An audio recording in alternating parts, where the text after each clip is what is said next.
హితులార ప్రాణ స్నేహితులార వినుడి అతివేట్క ధర్మపుత్రావనేంద్రుండు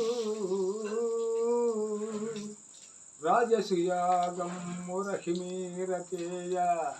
రాజిల్లు నన్నట్టే రమ్మని పిలచి దేవ నిర్మాణ మందిర చిత్రములను భావించి కనుకొని బరచినన్నచట భ్రమింపజేసి ద్రౌపది చేతనన్ను అమితాపమతి పరిహాస్యము చేసి సకల రాజులతోడ సరిగాక నన్ను అచట వారం పిరది ఆదినాడు హృదయముల్ క్రోధమెదగదట్టే కొదువ ఎప్పుడు తీర్చుకోగలవాడా నా కోర్కె ఇంకెన్నాళ్ళ కీడేరు కాకోదరాద్రిలో కాది పుండెరుగా